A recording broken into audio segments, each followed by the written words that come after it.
resurrection, and the life, saith the Lord. He that believeth in me, though he were dead, yet shall he live. And whosoever liveth and believeth in me shall never die.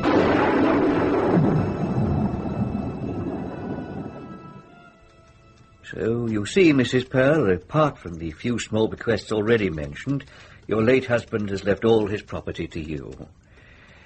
As his solicitor, I've been instructed to give you this letter. No doubt you'd like to take it home with you and read it in privacy. Oh, thank you. Yes, yes, I'll do that.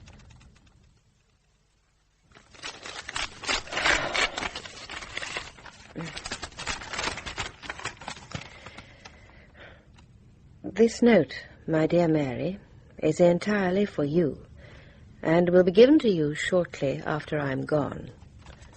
Do not be alarmed by the sight of all this writing. It is nothing but an attempt on my part to explain to you exactly what Dr. Landy is going to do. During the past few days, I have tried very hard to speak with you about Landy, but you have steadfastly refused to give me a hearing. This is a very foolish attitude to take, and it stems mostly from ignorance. I swear to you that when you have read my story, your sense of antipathy will vanish, and I dare to hope that you will become a little proud of what your husband has done. As my time draws near, it is natural that I begin to brim with every kind of sentimentality.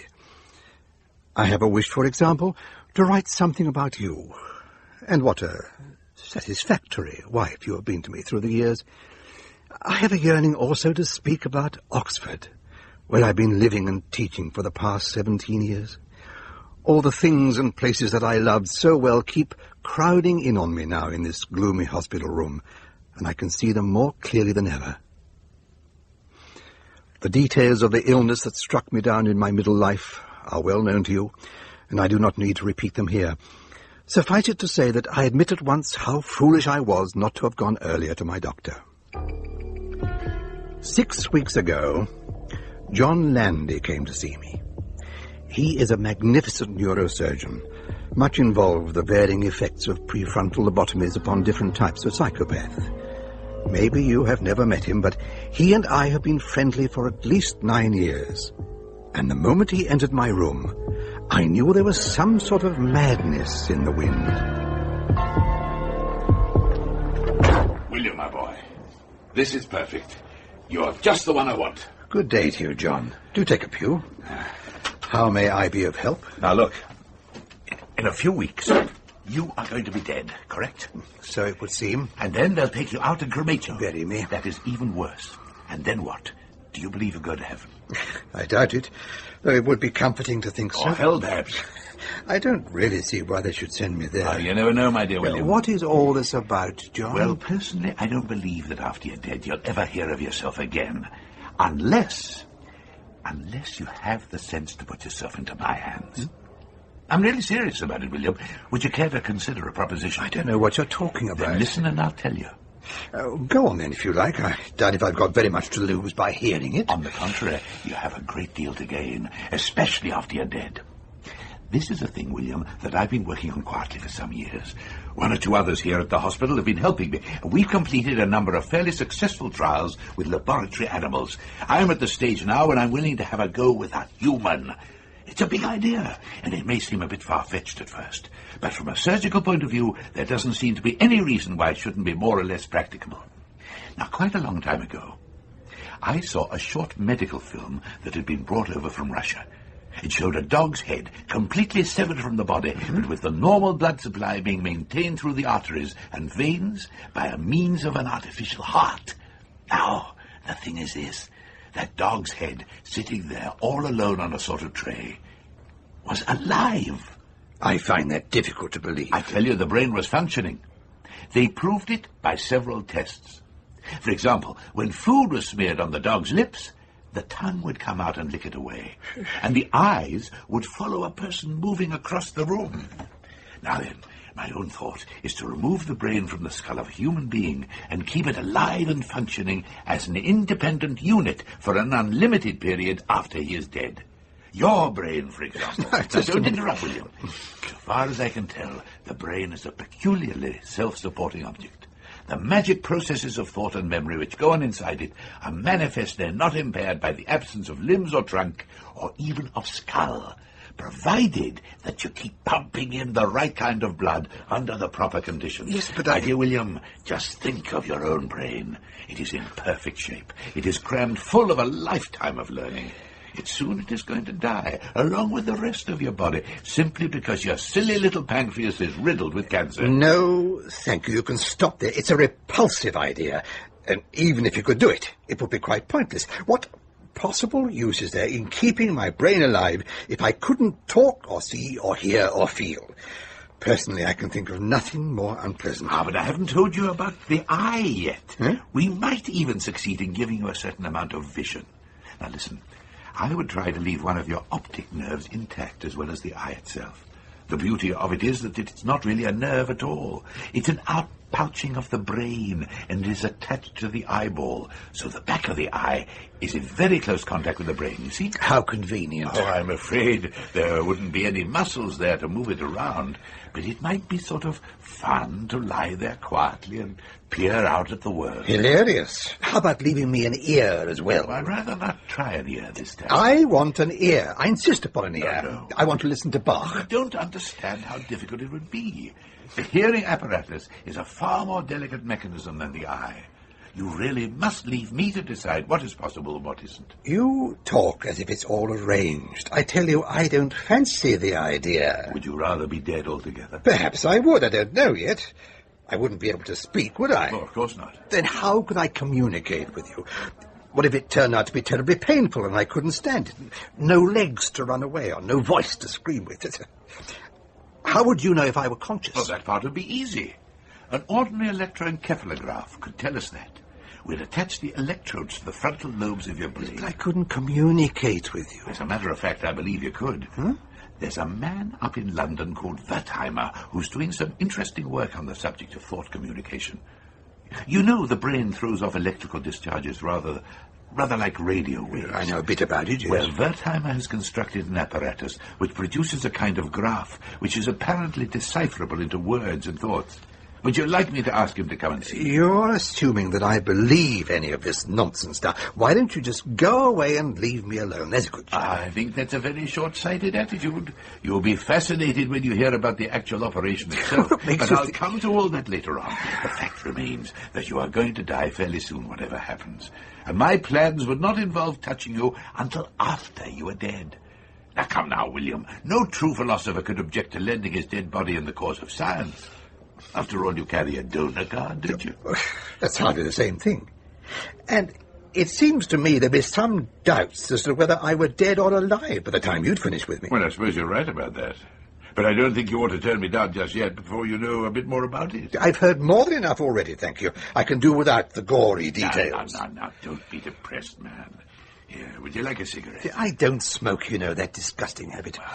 Well, may I go on? I'd rather you didn't. I think you'll find it quite interesting. At the moment of death, I should have to be standing by so that I could step in immediately and try and keep your brain alive. You mean leaving it in my head? Well, to start with, yes, I'd have to. And where would you put it after that? Well, if you want to know, in a sort of basin. Are you really serious about this? Certainly I'm serious. All right, go on. Well, I suppose you know that when the heart stops and the brain is deprived of fresh blood and oxygen, its tissues die very rapidly. Anything from 4 to 6 minutes and the whole thing is dead. So I should have to work quickly to prevent this from happening.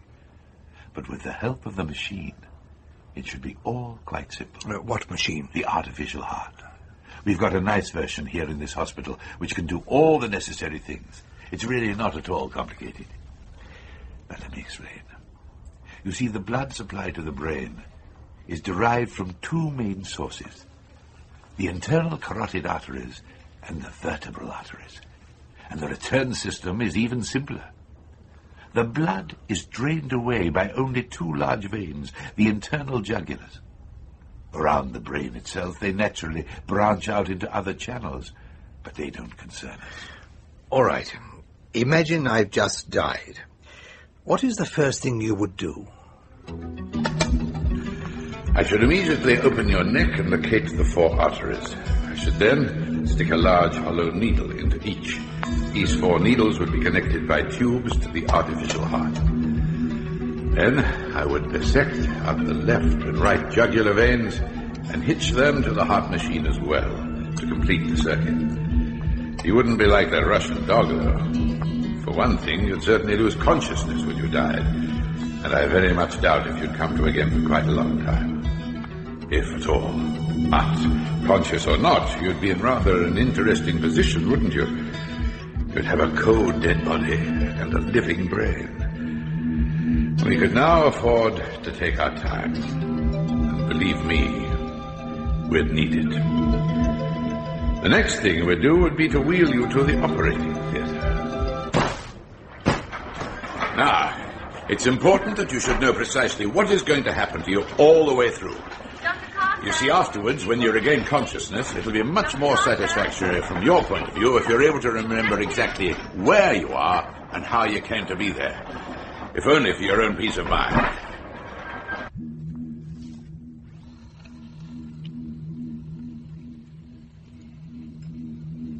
So, the next problem is to remove your brain from your dead body.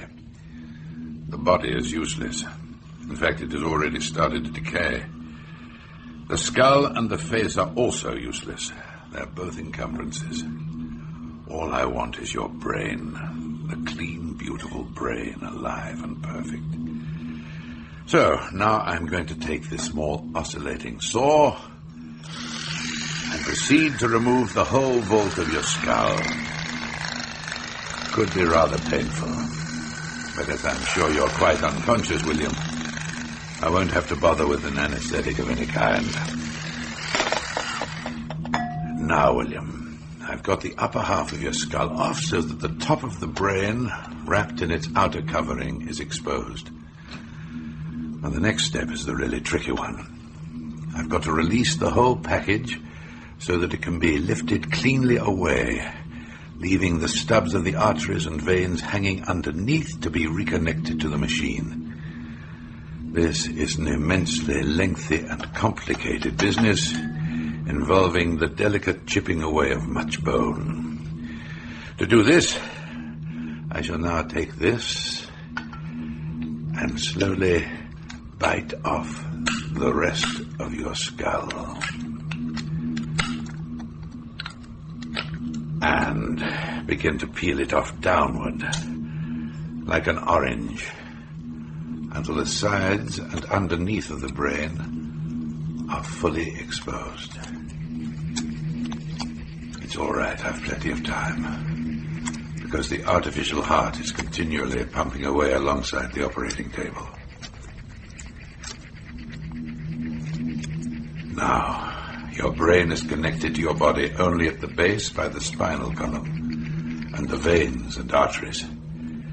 So I am now severing your spinal column just above the first cervical vertebra. Taking great care not to harm the 2 vertebral arteries which are in the area. Now, William, I'm ready for my final move. On this side table, I have a basin of a particular shape, and it is filled with what we call Ringer solution. That is a special kind of fluid we use in neurosurgery. At this point, I'm cutting your brain completely loose by severing the supply arteries and the veins. Clamps, please. Quickly, nurse. Thank you. So, I pick your brain up in my hands and transfer it to the basin. Here, now, don't worry. It'll only take me a moment to reconnect your veins and arteries to the artificial heart. There you are. Your brain is now in the basin. And still alive, I hope. And there isn't any reason why it shouldn't stay alive for a long time. You'll be delighted to know that I have managed to leave one of your optic nerves intact, as well as the eye itself. Now, I'm putting your eye into the small plastic case I've constructed for it. To take the place of a socket. And your eyeball is rising to float on the surface of the liquid. There now. Your eyeball in its case is staring up at the ceiling. I'm sorry I couldn't leave you an ear as you wanted, William, but if your eye works, it doesn't matter all that much about your hearing. We can hold up messages for you to read.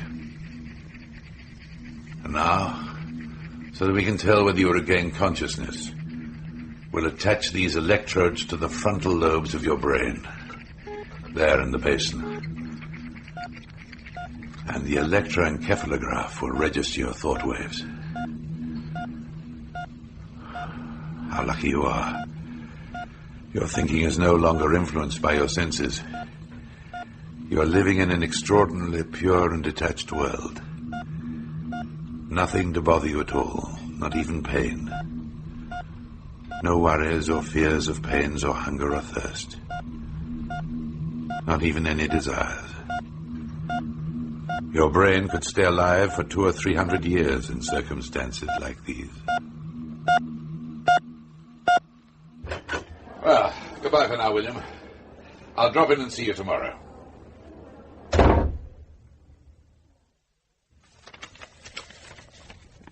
I lay in bed thinking for a long time after John Landy left. There was something basically repulsive about the idea that I myself should be reduced to a small, slimy blob lying in a pool of water.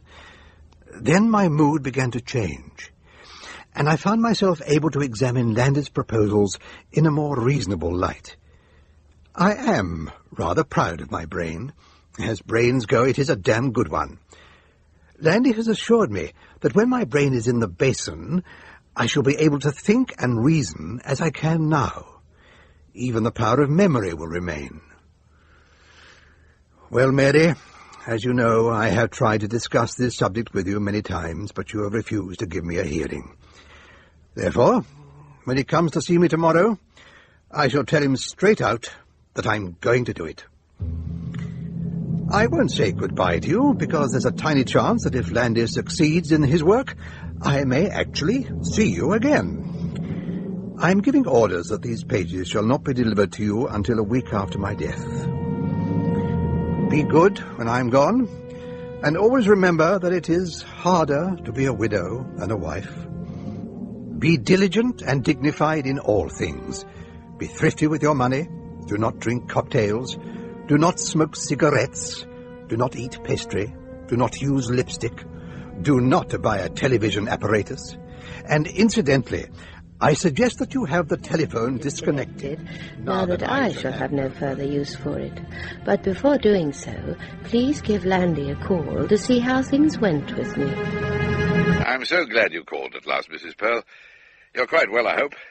I wonder if you would care to come over here to the hospital. Then we can have a little chat. I expect you are very eager to know how it all came out.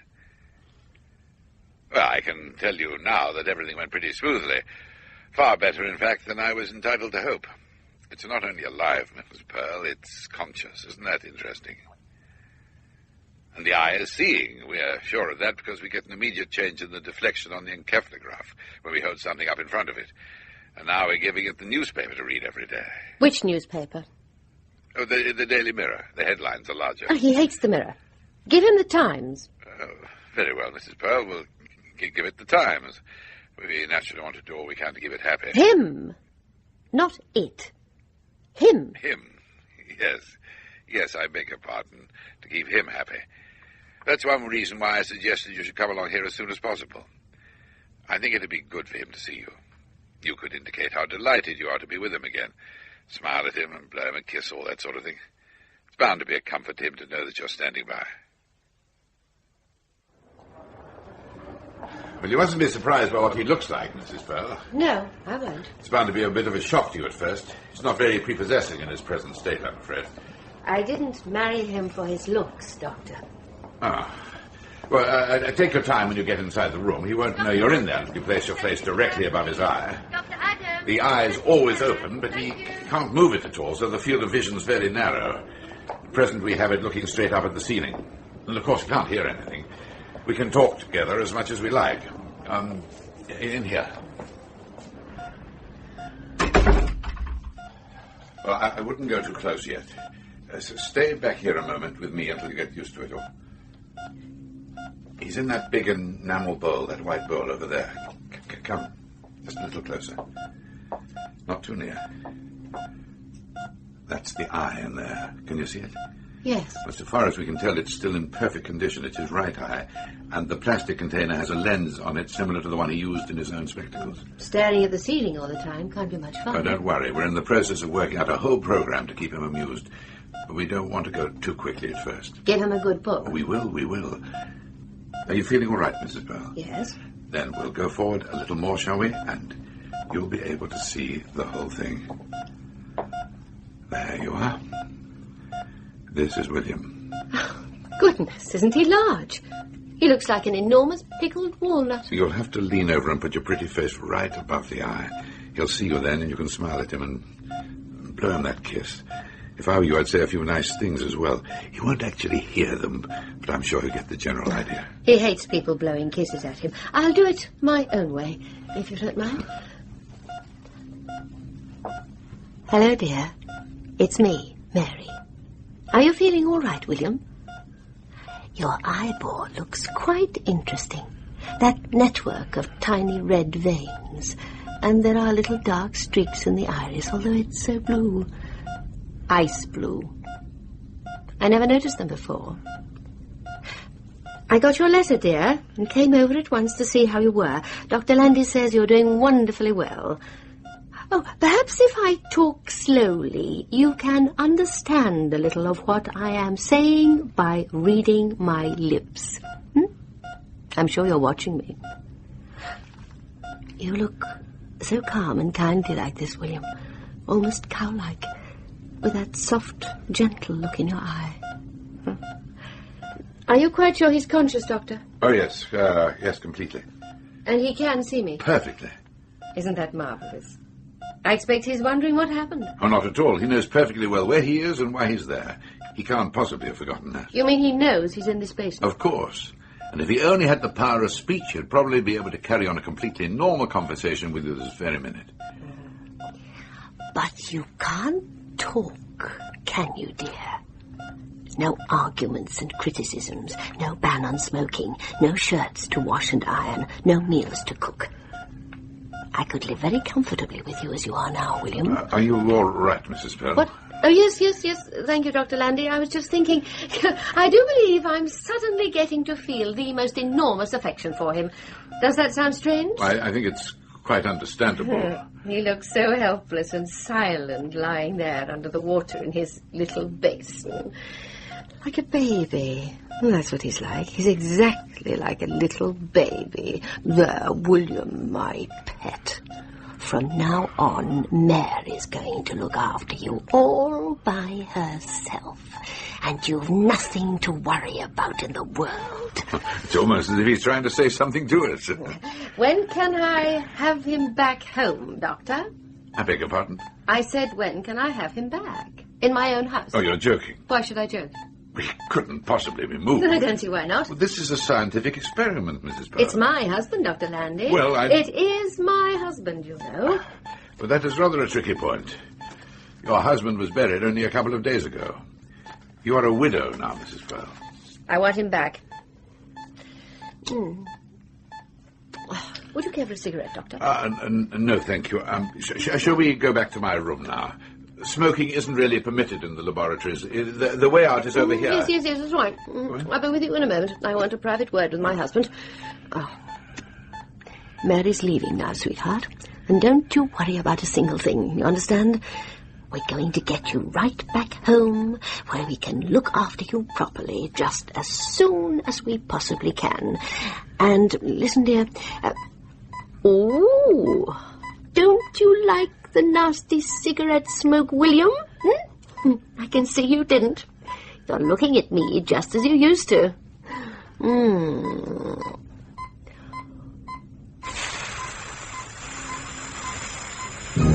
Come on, Mrs. Pearl. Come on. Don't look so cross, William. It isn't any good looking cross just because you've got smoke in your eye. Not anymore, it isn't. Because from now on, my pet, you're going to do exactly what Mary tells you. Now, do you understand that? Mrs. Pearl. So don't be a naughty boy again, will you, my precious? Naughty boys are liable to get punished. Most severely. That's enough, Mrs. Pearl. Come on. Goodbye, darling. I'll be back soon. Isn't he sweet? Yes. Isn't he heaven to know? come I on. can't wait to get him home. And one day soon, William, there'll be a little telly of your own hanging from the ceiling, so we can watch the programs together. Won't that be nice?